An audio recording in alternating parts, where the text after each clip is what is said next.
Donald Trump Yemen पर बम गिरा रहे हैं, लेकिन 7000 किलोमीटर दूर उनके खिलाफ एक बहुत बड़ा वॉर जोन तैयार हो चुका है। ट्रंप को चैलेंज किया जा रहा है कि हिम्मत है तो यहां बमबारी करके दिखाओ। और यह ऐसी वार्निंग है जिसमें कोई गलती हुई तो वर्ल्ड वॉर रोकना बहुत मुश्किल हो जाएगा।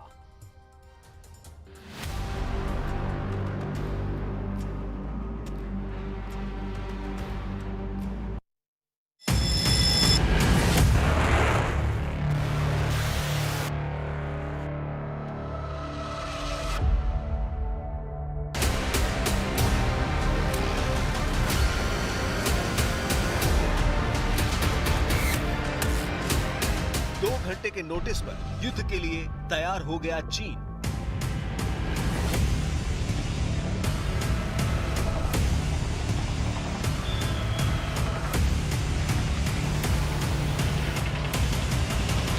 दो घंटे के नोटिस पर हमले के लिए निकल गए चीन के जंगी जहाज।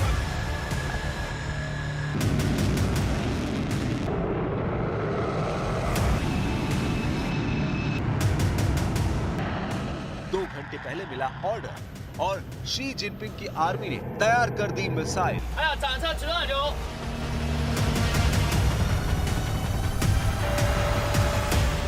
फिर वो वीडियो रिलीज किया गया जिसमें मिसाइल अनलॉक की गई। चीन कहां हमला करने वाला है ये सिर्फ शी जिनपिंग जानते हैं।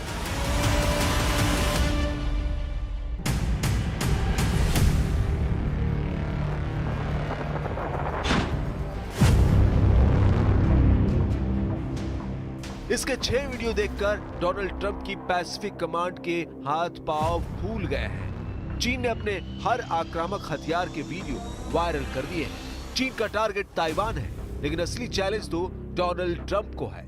दूसरी बार अमेरिका की गद्दी संभालने वाले डोनाल्ड ट्रंप के पास भी ये वीडियो भेजे गए हैं। कोई शक नहीं कि अब ट्रंप को भी एहसास हो गया है कि टैरिफ वॉर वाला बिगुल बजाकर उन्होंने बहुत बड़ी गलती कर दी है।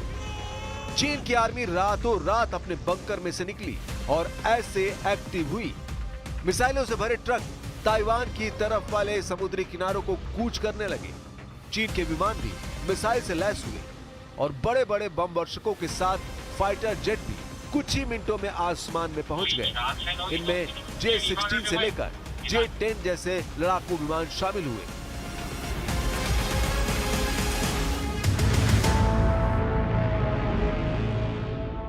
चीन की नौसेना भी ताइवान की तरफ बढ़ने लगी।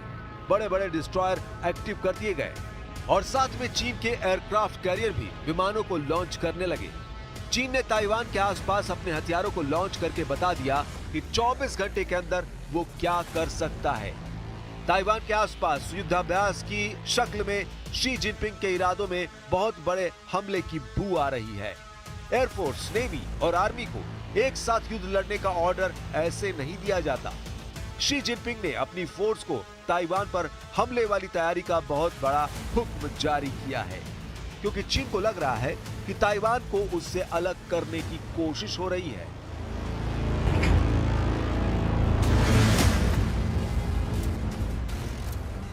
台独挑衅一日不止，反独惩戒一刻不停。我们绝不允许任何人、任何势力以任何方式将台湾从中国分裂出去。 आखिर चीन क्या करने जा रहा है? क्यों चीन के हथियार आसमान में भी एक्टिव हुए? क्यों चीन के जंगी जहाज समुद्र में उतार दिए गए? और क्यों चीन की आर्मी अचानक ऐसे युद्ध के लिए तैयार कर दी गई जिसमें अमेरिका से टकराव तय है? शी जिनपिंग को हाल में इतना आक्रामक होते हुए पहली बार देखा गया है। ताइवान को लेकर चीन में एक अलर्ट ने पूरी शी जिनपिंग सरकार में पैनिक मचा दिया है। चीन इसे अभी युद्धाभ्यास बता रहा है, लेकिन उसका दावा है कि अगर ताइवान को लेकर अमेरिका या किसी भी देश ने उसके मामले में दखल दिया तो अंजाम युद्ध से भी खतरनाक होगा। 只要台独分裂势力挑衅一次，解放军就进取一步。台独分裂势力与外部势力勾连的越紧，我们封锁台岛的锁链就会拉得越紧。 ताइवान को फौरन खतरा महसूस हुआ उसने अपने आसपास समंदर में चाइनीज नेवी के 19 जहाज ट्रैक किए। ताइवान को एहसास हो गया कि चीन में बहुत बड़े हमले की रिहर्सल नहीं बल्कि प्रैक्टिकल वाला ऑर्डर जारी हुआ है। क्या डोनाल्ड ट्रंप और शी जिनपिंग सबसे बड़े टकराव की तरफ बढ़ रहे हैं? क्या अगले 24 घंटों में ताइवान बनेगा यूक्रेन और गाजा के बाद सबसे बड़ा वॉर जोन? क्या अगले 24 घंटों में शुरू हो जाएगा चीन और अमेरिका का युद्ध? जब एक तरफ नेटो या कहें कि अमेरिका यूक्रेन में फंसा है, यमन पर बमबारी कर रहा है, ईरान के खिलाफ B-2 बम वर्षक भी डिएगो गार्सिया में तैनात कर दिए हैं, तब दुनिया में चौथा बड़ा मोर्चा ताइवान बनकर उभर रहा है। ये ट्रंप को फंसाने की कोशिश भी हो सकती है, क्योंकि चीन के खिलाफ अगर अमेरिका सक्रिय हुआ तो बाकी जगह उसकी फोर्स पर असर पड़ेगा। अमेरिका के बाकी मोर्चे कमजोर पड़ने लगेंगे। ये बात ट्रंप बहुत अच्छी तरह जानते हैं।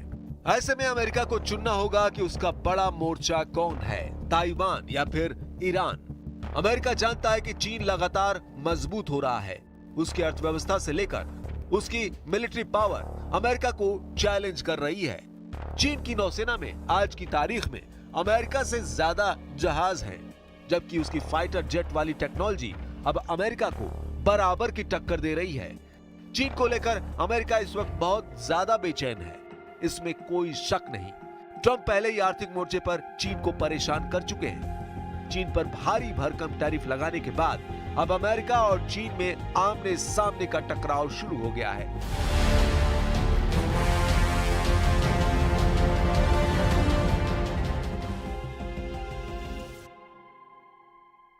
So, if you look at that, China, first row, China, 67%. That's tariffs charged to the USA, including currency manipulation and trade barriers. So 67%, I think you can, for the most part, see it.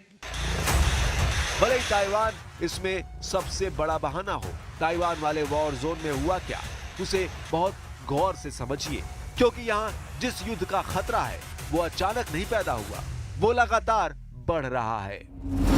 इससे पहले फरवरी में America के 2 जंगी जहाज Taiwan straight से गुजरे थे।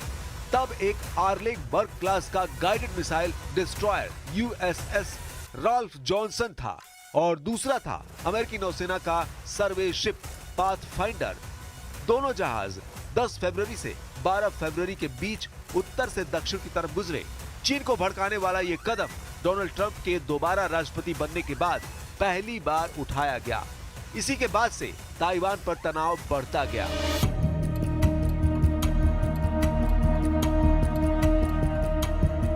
America के worship Taiwan straight से गुजरे हैं। यह करीब 180 किलोमीटर चौड़ा समुद्री गलियारा है, जिसके एक तरफ ताइवान है और दूसरी तरफ चीन। यहाँ अमेरिका के वॉरशिप गुजरने को चीन ने हमेशा बहुत ही धमकाने वाला कदम माना है। यहाँ पर चीन की नौसेना हमेशा एक्टिव रहती है और अमेरिका की तरफ से होने वाले किसी भी हरकत पर बराबर नजर रखती है, पेट्रोलिंग भी करती रहती है। अब एक तरफ अमेरिका के राष्ट्रपति डोनाल्ड ट्रंप हैं और दूसरी तरफ चीन के राष्ट्रपति शी जिनपिंग। दोनों के बीच कड़वाहट का लेवल बहुत ज्यादा है और दोनों के बीच ताइवान एक नया एपिसेंटर बनकर पूरी दुनिया को डरा सकता है, क्योंकि चीन ताइवान के मुद्दे पर 1 सेंटीमीटर भी पीछे हटने के लिए राजी नहीं है। चीन को डराने के लिए अमेरिका ने अपना बेड़ा जापान और हवाई द्वीप पर तैनात किया हुआ है। अमेरिका के ये बड़े बड़े जंगी जहाज प्रशांत महासागर में रूस और चीन दोनों को काबू में रखना चाहते हैं। इसीलिए ताइवान को लेकर अमेरिका अपने सुपर पावर वाले स्टेटस का प्रदर्शन लगातार कर रहा है।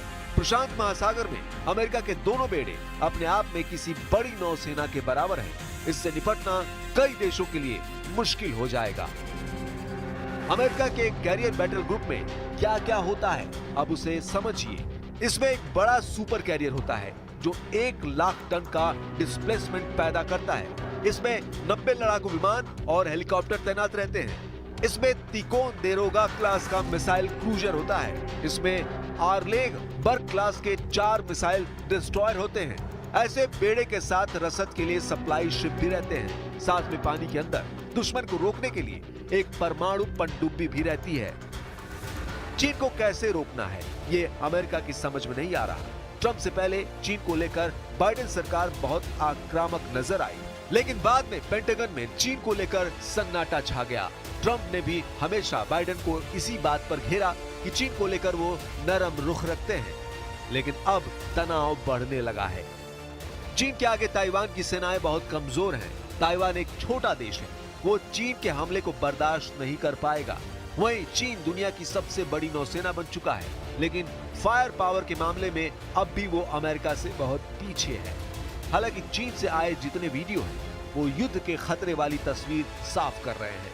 आने वाले दिनों में चीन की तरफ से ऐसा पावर शो जारी रहा तो दुनिया में एक और युद्ध का खतरा बढ़ जाएगा। 首先，国军在经侦获中共的军事演习的情资及活动后，即派遣海空对应的兵力以及防空、制海、飞弹的战备部队实施应处。另外，国防部以及各部队所属单位即刻成立了联合应变中心。 चीन को रोकने के लिए ताइवान का ये सीक्रेट मिलिट्री बेस भी बहुत एक्टिव है। यहाँ किसी भी मिशन के लिए तैयार है F-16 और मिराज 2000 दोनों फाइटर जेट एक्टिव कर दिए गए हैं। कंट्रोल रूम से टेक ऑफ का ऑर्डर मिलता है और आगे बढ़ जाता है ताइवान का ये बहुत ही खतरनाक लड़ाकू विमान। उड़ान की शुरुआत 2 मिराज 2000 से होती है। जेट इंजन की दहाड़ सुनिए। इस गड़गड़ाहट के साथ दोनों मिराज टेक ऑफ करते हैं, क्योंकि कंट्रोल रूम से ऑर्डर आया है कि ताइवान के एयर स्पेस से दुश्मन दाखिल हो रहा है। ताइवान इस वक्त बहुत ज्यादा तनाव में है। उसकी पूरी सेना इस वक्त युद्ध वाले मोड में है। ताइवान में इस वक्त यही चर्चा है कि चीन कोई बड़ी साजिश रच रहा है, लेकिन अब तक चीन के प्लान के बारे में किसी को कुछ नहीं मालूम। हाँ, चीन के जंगी जहाज और उसके लड़ाकू विमान ताइवान के आसपास जरूर मंडरा रहे हैं।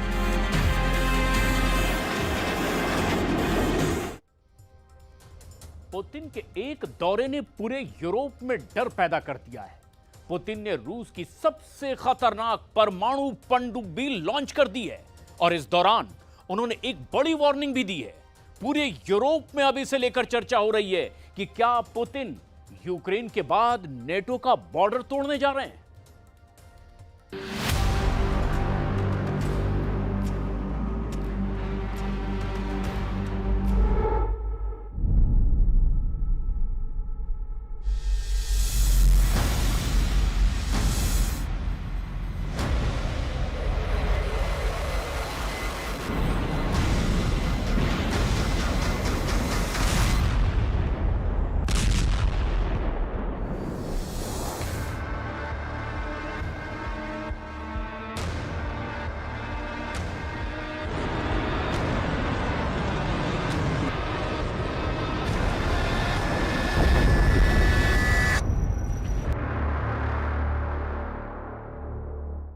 И крылатые ракеты «Циркон».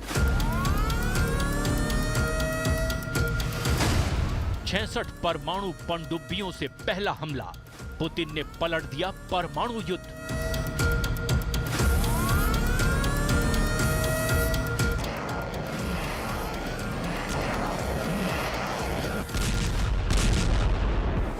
यूरोपियन यूनियन के 27 देश और अमेरिका को छोड़कर नेटो के 31 देशों ने रूस को इतना मजबूर कर दिया है कि पुतिन ने 3 साल से ज्यादा की जंग में पहली बार परमाणु पनडुब्बी से यूक्रेन समेत यूरोप पर हमले के आदेश दे दिए हैं। पुतिन के इस आदेश ने वॉशिंगटन से लेकर के पेरिस और पेरिस से लेकर लंदन तक हड़कंप मचा दिया है।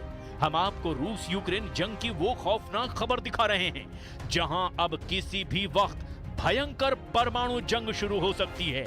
इन 3 तस्वीरों में आप साफ देख सकते हैं कि इस वक्त दुनिया सर्वनाश युद्ध के कितने करीब पहुंच चुकी है। फ्रांस के राष्ट्रपति मैक्रो पहले ही कह चुके हैं कि फ्रांस यूरोप को बचाने के लिए पूरे यूरोप में अपने परमाणु हथियार तैनात कर सकता है, जबकि कुछ दिन पहले ही ब्रिटेन के पीएम कीर स्टारमर ने ब्रिटिश पनडुब्बी से रूस को धमकाते हुए कहा था कि रूस को ब्रिटेन पर हमला बहुत भारी पड़ सकता है। वॉर जोन से आई एक्सपर्ट्स की रिपोर्ट के मुताबिक रूस की 66 पनडुब्बियां काला सागर से युद्ध को पूरी तरह से पलटने के लिए तैयार हो चुकी हैं। दावा किया जा रहा है कि रूस ने जमीन, आसमान और समंदर तीनों तरफ से बड़ी एटमी जंग की तैयारी पूरी कर ली है। यूक्रेन के साथ साथ ब्रिटेन, फ्रांस और पोलैंड पर सबसे पहले बड़ा परमाणु हमला हो सकता है।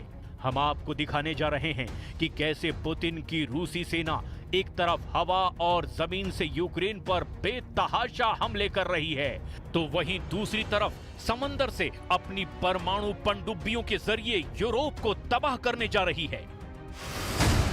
परमाणु युद्ध से पलटेगी बाजी, यूक्रेन टू यूरोप सर्वनाश।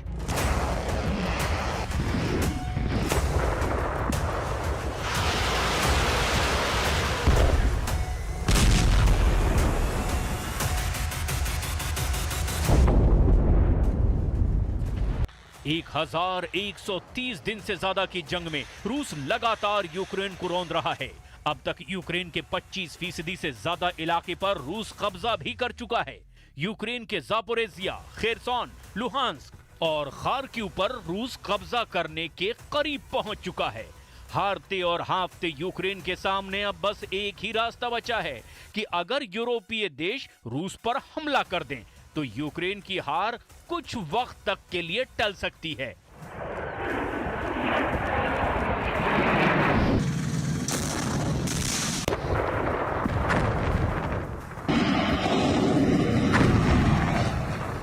हाल ही में पेरिस में हुई मीटिंग में राष्ट्रपति जेलेंस्की ने तो साफ कह दिया कि रूस के राष्ट्रपति पुतिन मरने वाले हैं, जिसके बाद रूस बिना शर्त युद्ध विराम के लिए मजबूर हो जाएगा।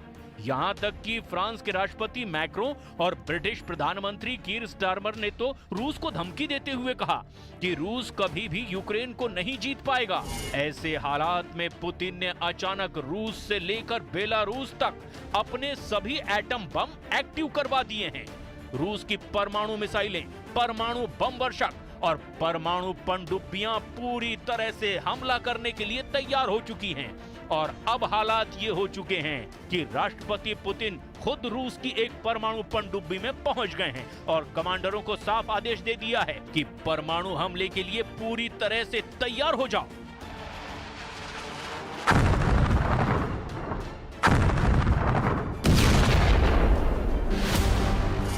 रूस के राष्ट्रपति व्लादिमीर पुतिन ने मरमंस्क के आर्कटिक बंदरगाह पर हाइपरसोनिक क्रूज मिसाइलों से लैस और परमाणु ऊर्जा से चलने वाली यासेन एम क्लास की पनडुब्बी को लॉन्च कर दिया है।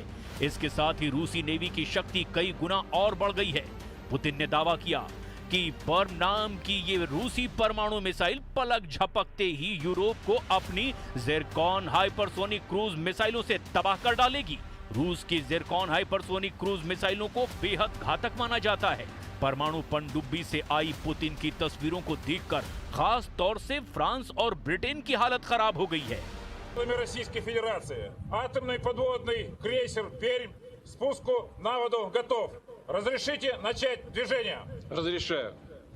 Даже тогда, когда мы откладывали резервы, все равно их не хватало.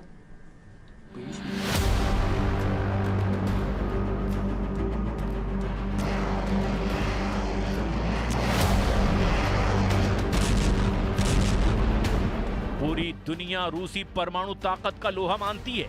रूस के Tu-95, Tu-160 जैसे बम वर्षक मौजूद हैं जो दुनिया में कहीं भी एटमी हमला कर सकते हैं।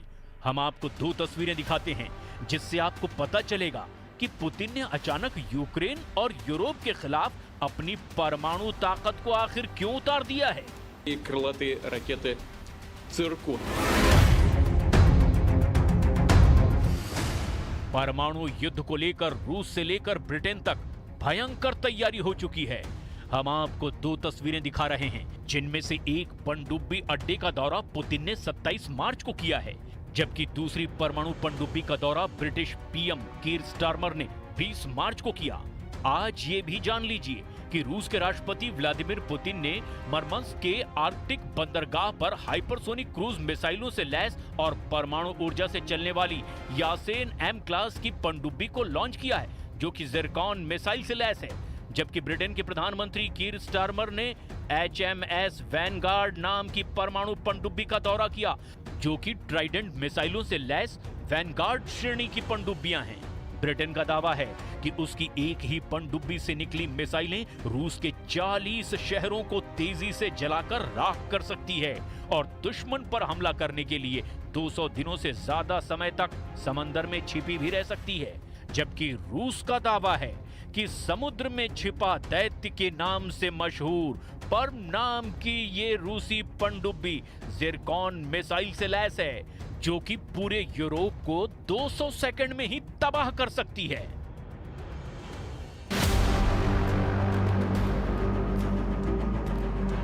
उधर दूसरी तरफ नेटो ने तेजी से रूस के मुकाबले की तैयारियां शुरू कर दी है। जो दावे किए जा रहे हैं वो बेहद हैरान करने वाले हैं। रूस के हाथों यूक्रेन की तबाही और बर्बादी देखने के बाद से यूरोपीय और नेटो देशों के सामने सिर्फ और सिर्फ एक ही रास्ता बचा है, या तो रूस से सीधी जंग करो या फिर अपनी जान बचाकर मैदान से भागो। पेरिस, लंदन और ब्रसेल्स में नेटो और यूरोपियन यूनियन की मीटिंग में यह बिल्कुल साफ हो चुका है कि यूरोपीय देश किसी भी कीमत पर पुतिन और ट्रंप की डील को नहीं मानने वाले हैं। और ऐसे में हालात ये हैं कि अब पोलैंड तीसरे विश्व युद्ध का पहला हेडक्वार्टर बन गया है। नेटो की तरफ से पोलैंड रूस को सीधी चुनौती दे रहा है, ऐसे दावे भी किए जा रहे हैं। वहीं बाल्टिक देश एस्टोनिया, लातविया और लिथुआनिया भी रूस के हमलों से निपटने के लिए एड़ी चोटी का जोर लगा रहे हैं। दावों के मुताबिक पोलैंड में 1,20,000 नेटो सैनिक जमा हो चुके हैं। फ्रांस के स्पेशल फोर्स के लगभग 6,000 स्पेशल कमांडो पोलैंड में मौजूद हैं। इधर रूस ने बेलारूस में अपने स्कंदर मिसाइल 5 महीने पहले ही तैनात कर रखी है। खबर यह भी है कि अगर पोलैंड की तरफ से रूस पर हमला हुआ तो बेलारूस की तरफ से यूक्रेन पर रूस और बेलारूस की सेना मिलकर के बड़ा हमला कर देगी। नेटो की इस चाल पर ट्रंप की मुहर नहीं लगी है, ऐसा दावा भी किया जा रहा है।